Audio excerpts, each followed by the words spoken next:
क्या भगवान राम भी शिकार खेलते थे? अगर वह भगवान थे तो हिरण को कैसे मार सकते थे? और एक और सवाल, क्या नॉनवेज खाना गलत है? सोचो जरा, अगर भगवान जीवों के रक्षक हैं तो किसी जानवर की मृत्यु उनकी लीला का हिस्सा कैसे हो सकती है? सवाल बड़े हैं लेकिन जवाब और भी गहरे। दरअसल श्री राम सिर्फ भगवान ही नहीं थे, मर्यादा पुरुषोत्तम भी थे।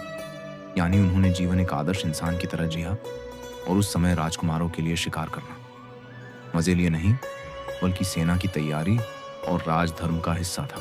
अब जरा सोचो, अगर कोई इंसान जंगल में भूख से मर रहा हो और उसके पास खाने का और कोई साधन न हो, अगर वह जानवर का शिकार करता है, क्या यह पाप है? नहीं। धर्मशास्त्र कहते हैं जीवन बचाना सबसे बड़ा धर्म है।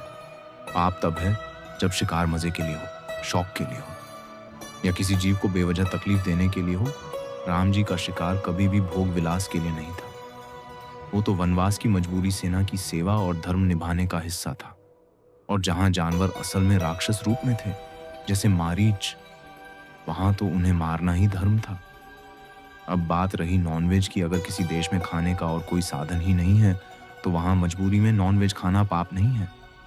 लेकिन जहां प्रकृति ने फल, अनाज, सबसे सब कुछ दिया है और फिर भी कोई शौक के लिए नॉनवेज खाता है, वह हिंसा और पाप है। तो कहानी झूठी नहीं बल्कि इसमें छुपा है एक गहरा संदेश।